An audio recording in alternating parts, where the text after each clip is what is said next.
assim. Perguntando de uma maneira bem popular, então. Que eu acho que quem assiste também vai querer gostar. Vamos supor, a pessoa tá na igreja e aí nos últimos momentos da sua vida ela vive fora da igreja. Uhum. Essa pessoa tá condenada ou estaria salva? Por mais que não tem como você saber isso, porque tu não é Deus. Mas pelo teu pensamento. Sim. Então, a gente não tem como sentenciar, por exemplo, quando a Bíblia fala da parábola do joio e do trigo, né, que é o Senhor, né, que vai fazer a ceia, que vai ceifar, né, e ele está falando de um evento futuro, do dia da salvação. Então a gente não tem como declarar o que é joio, o que é trigo, a gente não tem essa condição. O que a gente entende por salvação, por exemplo, você foi salvo. Você creu em Cristo, salvação não é o ponto futuro, é a porta de entrada, você está sendo salvo e será salvo. Justificação, foi salvo, santificação está sendo, glorificação será. Então, quais são as provas dessa salvação? As obras. As obras não são o meio da salvação. As obras são o resultado da salvação. Lá em Efésios 2, isso fica muito explícito, né? Não são por conta das obras para que ninguém se glorie. A salvação é pela graça e não por obras para que ninguém se glorie. Porque sois feitura de Cristo Jesus, preparado para toda boa obra. Ou seja, quem creu vive boas obras. Não foi salvo por conta dela, mas revelou ser um salvo porque praticou essas boas obras. Então, as boas obras é o que vai me fazer distinguir se você é um salvo ou se você não é um salvo. Na minha limitação humana de convivência, são essas boas obras que dizem, olha, essa pessoa foi salva. Então, ela está na igreja, foi para a igreja. Mas existe gente na igreja que tem obras religiosas, mas que não foram justificados por Cristo Jesus porque não creu, não se arrependeu. Eles aceitaram uma religião que, de certa forma, é conveniente e convincente para eles. Eles acham ser a religião certa, se adapta às demandas institucionais dessa religião, se organiza ali como igreja, mas não está salvo.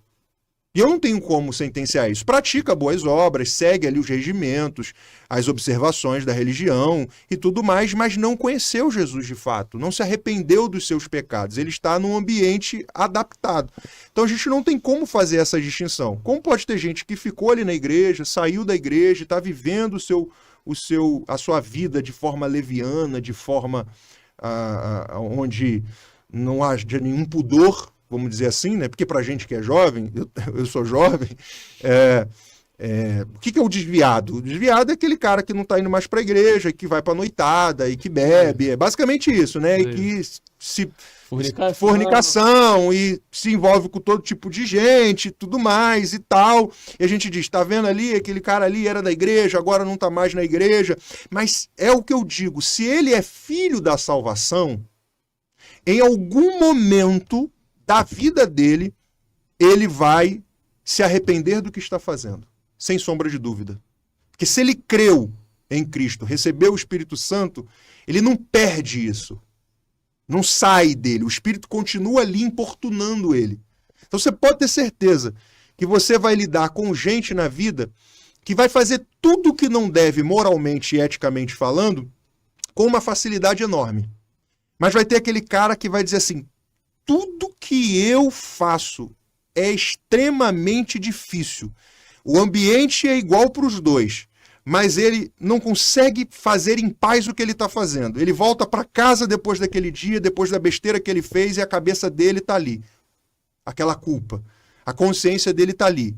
Aquela culpa, aquela tristeza, aquele sentimento de solidão, aquele sentimento... O nome disso é o convencimento do Espírito dizendo para ele, olha, você está no lugar errado, você está fazendo o que é errado. E em algum momento isso vai fazer com que ele se arrependa daquilo que ele está fazendo. Por isso que o salvo, ele não se distancia disso. Ele pode viver esse tempo. E o tempo, deixa eu dizer aqui para os ouvintes, porque tem gente que possa estar achando que isso é absurdo. Vamos então se reportar para um personagem bíblico que ilustra isso perfeitamente. Quanto tempo durou o pecado de Davi? Eu acho que foi rápido. Não foi. Não, foi quase a vida toda. O Davi não pecava pra caramba. Não, pô, o pecado de Betseba. Ele pegou a mulher do Urias, pô. Ele, vamos lá, ele pegou a mulher do Urias, não foi no mesmo dia.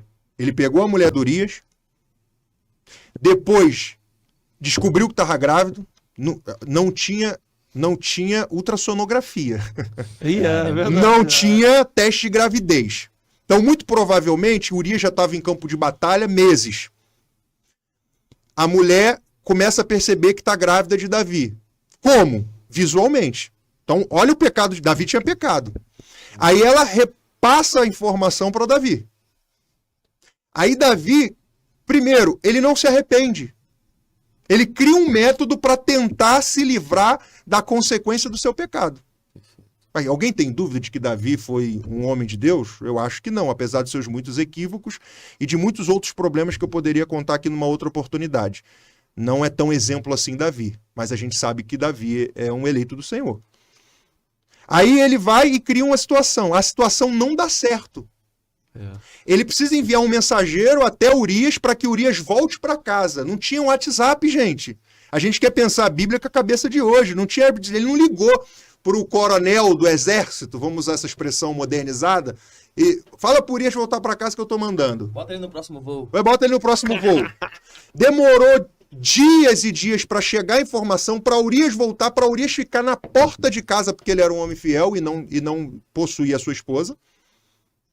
Enquanto isso, ele está arquitetando como vai ser feito. Quando ele descobre que não vai ser feito, ele mata Urias. Quem matou Urias foi Davi, porque mandou ele a mensagem para que ele fosse. Por ele mesmo, ainda na tentativa dele ler. E Urias era tão fiel que Urias nem leu a mensagem da sua própria sentença de morte. Coloca Urias na frente de batalha. Para quê? Para tentar ludibriar a comunidade e a sociedade, e a sociedade entendesse que Urias morreu e o filho era do próprio Urias. Quando ele estava lá achando que estava tudo bem, quem chegou? Um profeta, Natã. Quanto tempo isso passou, gente, até o arrependimento dele? Aí o profeta, que há aquela ideia, eu estou falando bastante, mas há aquela ideia falsa, né, de que a pessoa pecou e naquele mesmo momento, na mesma hora e no mesmo instante, e que ela não existe. A Bíblia é clara. O profeta vem até ele e conta ali uma parábola para ele. E ele diz, então manda matar. Aí o profeta disse para eles, esse cara que fez isso de errado é você. Quando ele se depara com a palavra, é que ele se arrepende. Quando a palavra confronta ele, é que ele se arrepende. Ele não se arrependeu porque ele estava ali, tudo. Por ele tinha maquiado a história e tinha prosseguido. Mas como ele era filho da salvação, a palavra veio contra ele para provocar nele o arrependimento. Então, esse tempo é indeterminado. Ninguém pode fazer juízo. Esse indivíduo aqui desviou, está fora da igreja, ele perdeu a salvação dele. Quem disse? Até a palavra confrontar.